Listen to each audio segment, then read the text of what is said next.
আমার কিছুই নাই এখন। আমি এখন নিঃস্ব হয়ে গেছি, আমার একমাত্র 3টা সন্তান ছাড়া। আমার এই সন্তানটা নিয়ে আমি কিভাবে চলবো?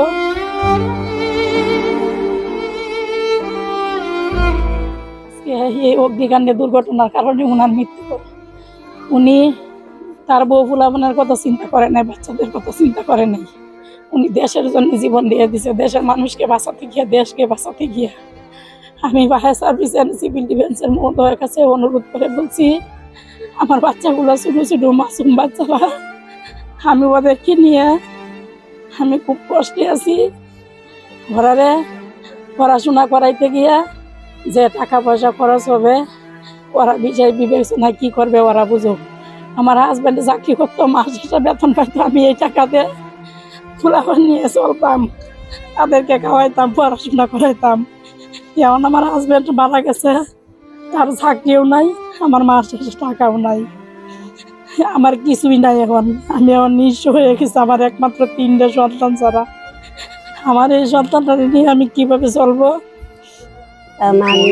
বাবার রাও পাইছি না গো, পুরিয়া কাষ্ট হইয়া রয়েছে বাবা গো। আমি একটা রাও বাবার হুঁতাছি না, একটা রাও হুঁচি না। আমার দিল না, দায় যাইতাম বাড়ি, দিছেও না, আমার যাইতাম, দিল না, একটা রাও করতাম না, দিছেও না রে বাপ। আর কিতা কইয়া কোন নাই কিছু। সবার কাছে দোয়া চাইতেছি, সরকারের কাছেও জোর দাবি জানাতেছি, সন্তান গুড়াকে যেন চলার মতো ব্যবস্থা করে দেয় সরকারে।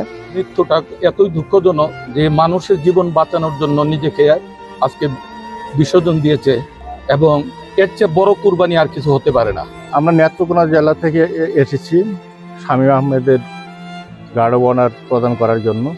আমরা গতকাল থেকে তার পরিবারের সঙ্গে যোগাযোগ রাখছি, তার ভাইয়ের সাথে কথা হয়েছে, তার আত্মীয় স্বজনের সাথে আমাদের কথাবার্তা হয়েছে। এরপরে আমরা সকালে চলে আসছি। হিরন আরও মিনারেল ওয়াটার মাত্র 50 পয়সায় প্রতি লিটার। তাদের বোঝানোর চেষ্টা করছি, আসলে এটা বোঝানোর মতো না। আল্লাহ যেন তাদের এই সুখ সন্তপ্ত পরিবারের মানে সুখ সইবার ক্ষমতা দেয়, এই আহ্বান জানাচ্ছি। Fire fighter Shamim Ahmed, fire service এবং সিভিল ডিফেন্স সহ আজকে রাষ্ট্রের সে জাতীয় বীর। ওনার স্ত্রী এবং সন্তানদের দায়িত্ব রাষ্ট্র নিয়েছে, এটা স্বরাষ্ট্র উপদেষ্টা ঘোষণা করেছেন।